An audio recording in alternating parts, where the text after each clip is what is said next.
Baka si Ruben Padilla at sino ba yung isa? Si Ruben Padilla at si Boy 10K na lang ang matira diyan sa mga senador na yan. Bakit to, mga bossing?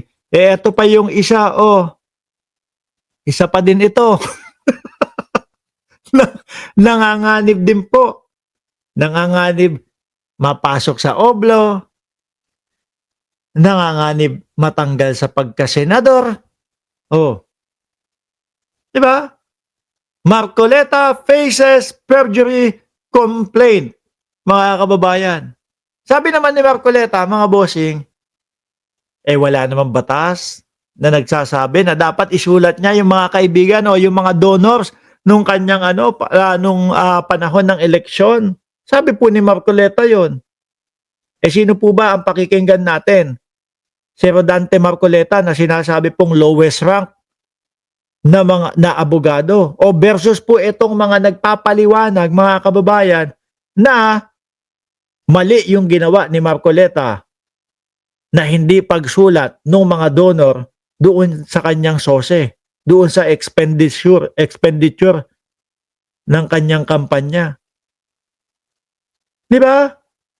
Kasi po ang sabi ng sose, mga bossing, ang sabi ng batas, ilagay mo lahat dyan ng mga nag-donate sa iyo, ng mga tumulong sa iyo, sa iyong kampanya.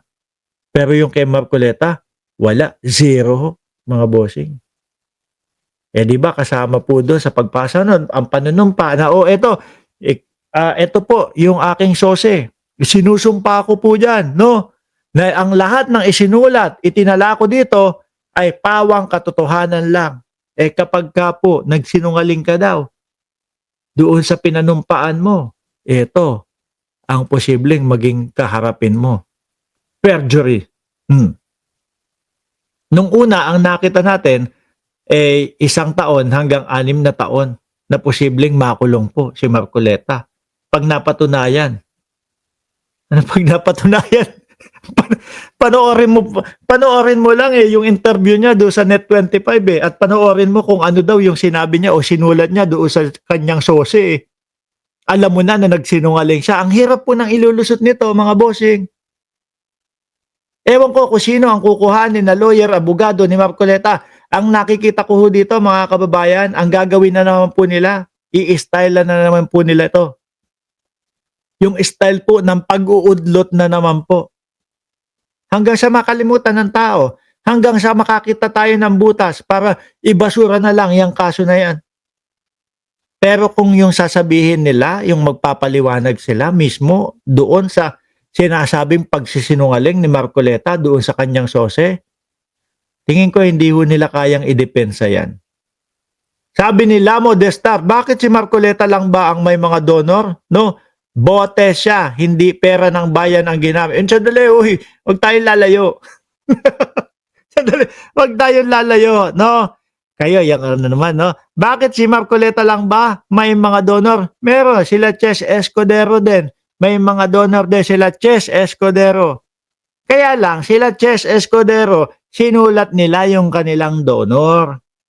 Di ba? Sinulat niya si Lawrence Lubiano, na may-ari ng construction company. Bawal daw na ang construction company ang mag-donate sa mga senador. Bakit po? Kasi mapapaboran Baka pag nanalo na si Ches Escudero, mapaboran yung construction company na iyon. No? At sa kanila, maibigay lahat ng proyekto. Kaya ipinagbabawal yun. Kaya lang, may lusot sila. Galing daw po kay Lubiano lahat ng pera at hindi dun sa construction company. Sila nailusot kasi sinulat. Eto kay Marcoleta, hindi sinulat. As in zero. Di ba? Zero. Kaya sabi ng mamamayang Pilipino, hala, gumastos ng 112 million sa kanyang kampanya tapos 52 million lang yung kanyang pera. Di ba? Yan ang problema dyan.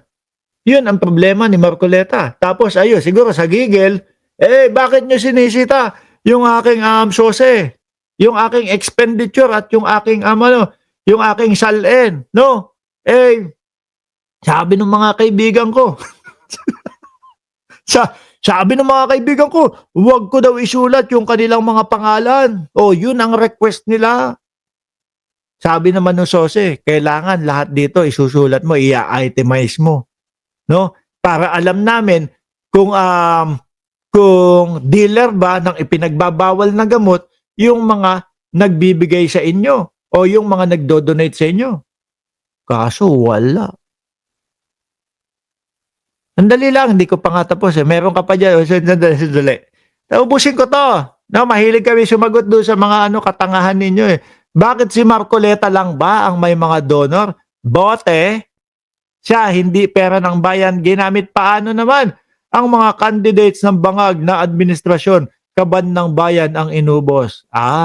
Tatanungin ka namin yan kapag ka may ganyan ka sinasabi. Ipakita ang ebidensya. Bakit hindi ka tumistigo? Laban doon sa mga kandidato ng administrasyon kung may alam ka. Sinasabi mo ayan, kandidato ng administrasyon. No, ginamit ang pera ng bayan. Baka ikaw ang hinihintay na testigo para diyan. Hindi pwede dito. Yung laway-laway lang, tas maniniwala na kami sa inyo. Sabi pa niya ni Lamon Destar, bakit iwas ka pag administrasyon na ang bangkit? Iyan dapat ang itapik mo. Importante, hindi ninakaw ni Marcoleta sa bayan ang ginastos niya. Kaso kaso nga, sabi ng batas, dapat inililista lahat. Hindi natin pwedeng sabihin na, buti nga hindi ninakaw sa pera ng bayan. Hindi pwede yun. Ano po? Yun, ganon yung ikakatwiran ninyo sa korte. Buti nga hindi ko ninakaw eh. Boss, ang sinasabi ng batas, ilista mo lahat ng donor mo eh. Hindi mo ginawa. Kasi nga, sabi ng donor ko, wag daw ilista yung kanilang mga pangalan. Di ba no one is above the law? Ang sabi nung Sose, ilista mo lahat dyan. At yun ang batas. Nakita nyo, mga kababayan?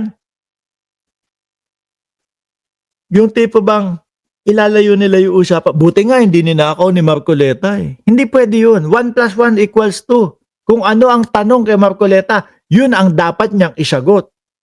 Kung ang tanong, bakit Marcoleta hindi mo sinulat yung mga nag-donate sa iyo o yung mga donor mo? Kung ano yung tanong, yun ang sagot. Hindi pwedeng sabihin ni Marcoleta, buti nga hindi ko ninakaw sa bayan yung pinanggamit kong pera dyan eh. Dahil pwede yun. No, hindi papasok. Hindi papasok 'yun. Kayo talaga mga DDS, grabe kayo, ano? Tarantaro, shoutout sa iyo, haba. Ngayon lang kita ulit nakita. Diskaya siguro ang donor niya. Di ba? Nagnakaw din sila. Sabi, di ba?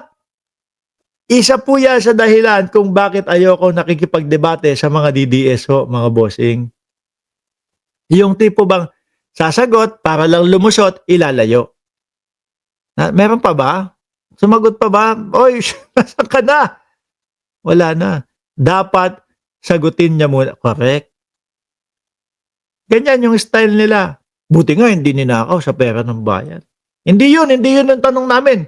Kung ninakaw mo o hindi sa pera ng bayan, ang tanong namin, bakit hindi mo sinulat?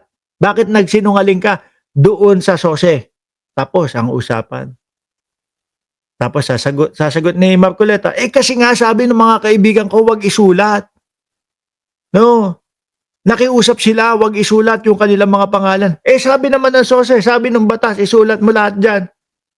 O sino papakinabangan, sino ang pakikinggan mo? Yung mga kaibigan mo o ang batas? No one is above the law. Yari. Hirap po yan, mga bossing. Kaya, siguro kapag ka umakyat na ng tuloy-tuluyan ho yan, makikita po nating mga mga tawag dan, mga palusot nila is uudlot-udlot na ho nila yan. Hindi nila sasagutin ng rekta niya. Kagaya lang din ho yan. Nung sinasabi ng vice-presidente na wala naman akong pinagbabantaan, hindi naman ako nagbanta. Diba? So, paano mo naman ipagtatanggol ang vice-presidente nun? Kung mismo ikaw narinig o lahat ng Pilipino narinig yung pagbabanta niya sa buhay ng presidente, asawa ng presidente. O, di ba? At pinsan ng presidente. Kaya, nanganganib ho dito si Rodante Marcoleta, mga bossing, ha? Kaya doon sa mga umasa ng 2,000 pababa na kuryente malilibre ni Marcoleta, naku po.